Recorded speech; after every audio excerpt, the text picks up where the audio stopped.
Hi, my name is Kelly McBride, and welcome to this video about using AI to course map and align your course for a QM peer review.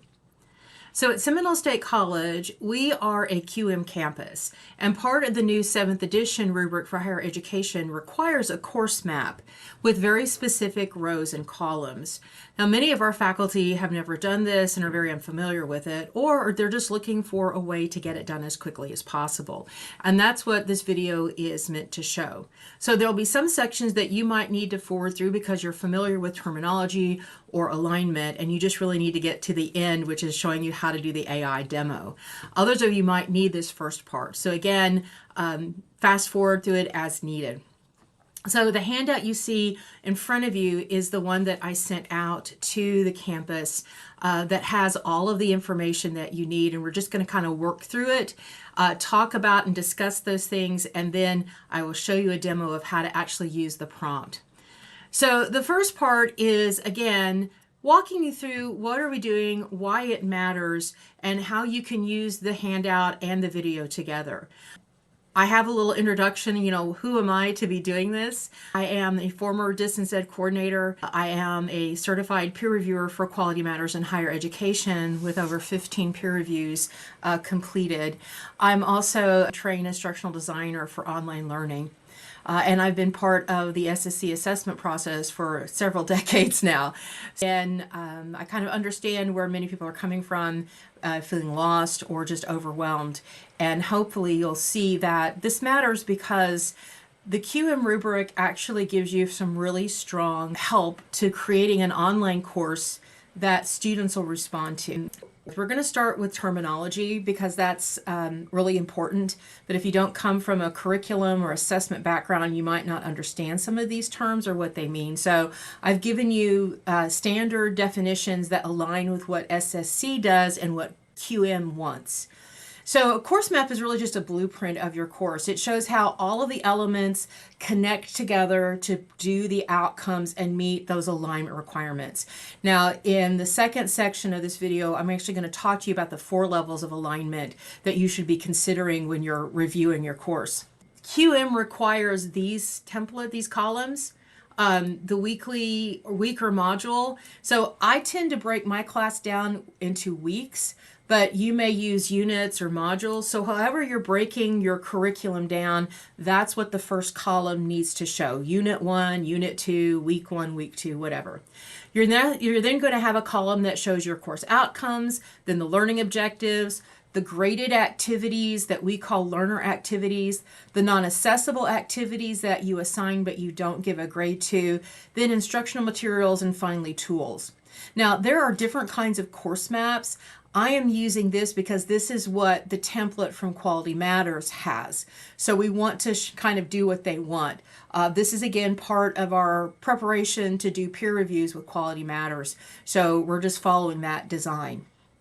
When we talk about alignment, we're basically talking about the internal connection between outcomes, objectives, materials, activities, right? Everything ensures that the course supports student learning and meets those QM standards. And we'll talk about how you're going to find those alignment issues in the next section. So then we have course outcomes. This is what students will know how to do by the time they finish the course. So these are those big picture end goals, and there shouldn't be that many of them, maybe 6, 7, 8. If you've got like 15, you might have too many. And they're also going to be written in a standard outline form, and you can either use a number or a letter to identify them. In the English department, this is what our course outcomes look like. So we use alphanumeric. So we have outcome A, and then we have our learning objectives numbered underneath it. And so just make sure you're using an outline format and you're consistent. All syllabi for the same course, no matter how many sections are taught, should have the same outcomes and objectives, and they should be presented in the same way. Note that QM uses student learning outcomes, so they abbreviate it SLO. And the higher regents, I believe, use modular level outcomes, MLO. We just use CO, but realize they're talking about the same thing. Learning objectives, so we take outcomes and we split them into smaller units of learning. This is what students will learn throughout the semester that will lead them to mastery of the outcomes. So obviously you're going to have a lot more of these. And these are written in measurable terms. We align that with Bloom's taxonomy, so we'll talk about Bloom here in a little bit. And they should, again, be things that produce physical outputs that we can measure and observe. Right? Learner activities are then the activities that we are measuring to show that students have met the objectives. So this would be quizzes, tests, essays, presentations, right? We distinguish this between non-assessable activities. So these are things that we might assign, like a reading or watching a video, or maybe completing a rough draft, but that we're not necessarily picking up or giving points to. For example, last week my Comp 1 class was getting ready to turn in their first essay outline. That is a graded assignment. It is a learner activity. However, I had them bring to class a rough draft of the outline that they then self-reviewed in class as I went over the requirements. So that was a non-assessable activity. They had to bring it in, but I didn't grade it. So again, this could be practice quizzes. Obviously, if you assign a reading, you can't assess whether they read it. You can give them a quiz on that. That's the learner activity. But again, we need to account for everything we're having them do and show how it aligns with the course. The next category are materials or instructional materials. These are anything that students read or consume in order to help them master the objectives and outcomes. So obviously textbooks, videos, handouts, recorded lectures, all of those are considered materials. And finally, tools. These are the things, the technologies and platforms that students use to engage with the course information. So Brightspace, YouTube, tutor.com, those would all be things listed under tools. And in Equality Matters Peer Review, we need to show how we're using tools to help students and make sure that those tools are appropriate. Okay, so here's kind of an example. If I were having them read chapter 5, right, I would list it on our materials because that is the instructional material that they're using. If I'm having them read it to prepare for class discussion, and I might want them to annotate to prepare for class discussion or have questions ready to ask in class, that is going to be listed under the materials and under non-assessable activity. Because I'm not going to pick those questions or the annotations up, but I expect them to have it done so that our discussion is much more fulsome, right? If I'm having them take a quiz over that reading chapter, then I'm going to list it under learner activity, the quiz, and materials, what I'm asking them to read. So hopefully that will help you see how you're supposed to list all of these things. My example of my outline, I would list it on my course map as my reading materials would be the handout on the essay and the handout and template on the essay outline. Under non-assessable activity, I would list the bring a draft to class for self-review. And then under the learner activity, submit a revised draft for a grade. So I would list it in all three places. Okay. When we're looking at alignment for a class to make sure that it's doing what it needs to do, there are 4 areas that you need to consider. The first is very simple. Does it meet the catalog description of the course? This could involve dates, like if it's a survey course, it's like history up to a certain point or history from a certain point. So you need to make sure that your class, falls within that date. Here is our catalog description of Comp 2, so you can see it tells us the basic content, critical analysis, and argumentative essays, but it also says a research paper is required, and students have to have taken Comp 1. And passed it, obviously. So we have some very specific particulars in our catalog description that we need to make sure our class falls within. We're then going to look at our outcomes and objectives and obviously make sure that we are meeting all of those outcomes and objectives at a sufficient level and that they're all written in those accessible terms. Then we're going to look at curriculum requirements. So outcomes and objectives and curriculum requirements are 2 things that can come from a variety of places. You might have a class like maybe in health science that you have like a national advisory board that establishes what the outcomes and objectives and what the curriculum should cover. And so you're having to do pretty much everything that they say. You may be the only person teaching that class, and so you've been allowed to write the outcomes and objectives and create the curriculum. So you're the only person accountable for that. Or you might be in an intermediate place. Comp 2 is a really good example of being in an intermediate place. Our Comp 2 class is listed on the course equivalency project for the higher regions, which we call the CEP or the matrix. That means that it is transferable to any other college that has their comp on the matrix as well. A couple of years ago, English faculty got together and wrote common course outcomes that all CEP Comp 2 courses have to have as a minimum of the outcomes in their classes.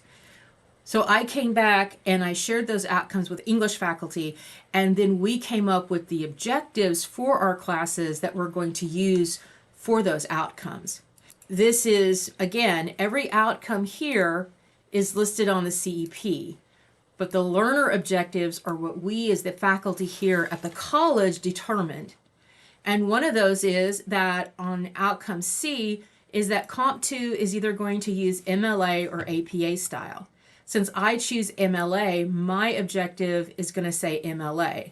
But Professor Choate's class might have APA here because our curriculum choices that we've agreed on is that we'll use one or the other, or we could teach both if we were very ambitious. For Comp 1, though, we only use MLA, so everybody's syllabus will be true there. So you may have a situation where you're allowed to choose something like this, and your syllabus should reflect that to avoid confusion. I'm not going to say document sources using MLA or APA style for my class syllabus because students would be confused by that.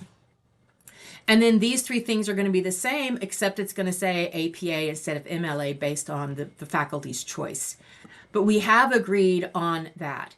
We've also agreed as faculty that we are going to teach a minimum of 4 major writing projects, 3 of which must be academic essays. And in Comp 2, because of the catalog description, I also have to teach a research paper as one of those 3. So those are our curriculum requirements. Now that still gives me a lot of flexibility in what kind of essays I assign, but it does give me some limits. So you need to make sure that if you're teaching this class, and you're not sure if you've got the correct outcomes or you're meeting curriculum requirements, find out if there's a lead instructor for that course in your division or talk to your division chair about that to make sure you're right on track. Okay, academic rigor is the 4th level of alignment. This basically means that whatever you're doing in the class is suitable for the level of the course. That you're not doing something that's too hard, but you're also not doing something that's too easy. It also means that you're giving students sufficient amount of practice in order to meet the outcomes and the objectives, right? Some things you just can't be one and done on, like MLA, right? I'm not going to just give students a handout on MLA and then expect them to know how to do it perfectly.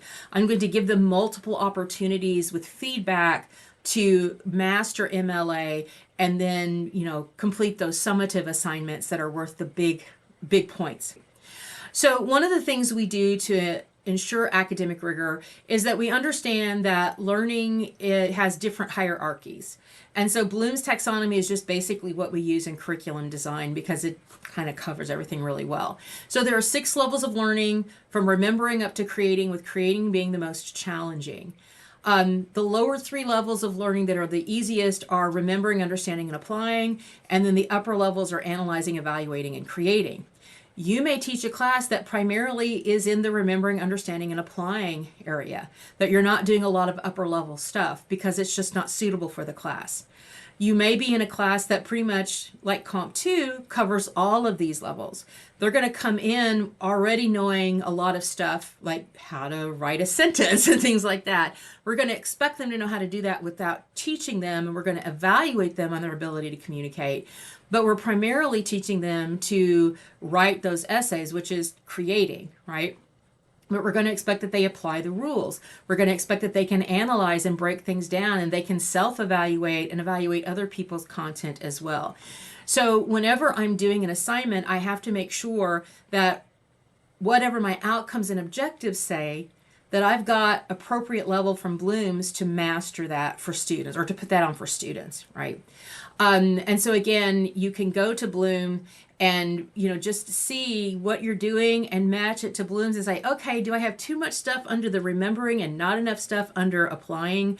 So maybe I need to change my assignments so that it's giving my students the rigor that's required. Or if I'm asking them to do stuff like evaluate and create in a class that actually should be more about remembering, understanding, and applying, then I need to, not make it too hard, right? So again, that's what we mean by academic rigor. Just make sure that you're teaching a course that is really appropriate for its level and that students are getting the kind of practice and evaluation that really shows that they've mastered the outcomes and objectives. Okay, finally, just a brief discussion about AI. I do have a link down here in the handout to mine and Professor Choate's presentation that we made to the Transformative Learning Conference last year about using AI. There's a lot more statistics and facts and demos of how to use different kinds of AI to do lessons and those kind of things if you're interested in it. Basically, again, you shouldn't be using the AI to do final products. It is really a draft that you then need to go in and review and edit. So whatever you generate, make sure you're taking the time to copy edit it, proofread it, so that there's not any mistakes. So always review and revise. Obviously, you want to watch out for errors. AI will add things that you've not asked it to add. I primarily use AI to help improve things that I've written as opposed to have them create things. And yet still, if I'm not careful, it will add stuff to my content that I didn't ask for. So again, always look at it. Make sure you're protecting any data or things that, might be privacy. The default with ChatGPT and Gemini is to not put your stuff out in public domain. So when I upload it, it's only staying within my file. Now that could be hacked, but again, it's like using OneDrive. I'm not expecting people to be able to hack OneDrive, but they could, I'm sure. So again, it has some privacy barriers, but if you're not using one of those, look at what the privacy settings are. And then my phrase is use it to hone, not own your design. It's a great helpmate, but it does have its limitations. ChatGPT is my personal favorite right now. I do have the pro version, which means I pay for it. But the nice thing about it is that you can use it and upload 3 files a day for free. So if you have put all of your data into one file, you should still be able to use ChatGPT for this assignment or this process and not have to pay for it. Okay, then I've given you some links. This is to the QM edition rubric, not the full book, but just that one page that lists all of the standards. You'll see that alignment is included in quite a few of the standards, as well as there are separate standards for technology and materials. So you can see why they want an accounting for how all of these things are related to your course. I've given you a link to a really great resource called the Online Course Map. All right. This is a free resource that I actually discovered when I was on a peer review for someone else's class, and they were using this and as their course map. So if you're like wanting to design a course from scratch, it works that way. If you're wanting to just kind of analyze it, it has a lot of really great tools. It explains things like outcomes, how to do assessments and all of that. Now it does have a course map template, but that map does not match ours. So again, I would not use that, but again, it's really great and it's free. So yay, we love free. And then I've given you a link to Bloom's taxonomy, the standard one. And then there's a new one that's for like 21st century learners. So it kind of reimagines the categories to meet maybe millennial or whatever post-millennial generations are called.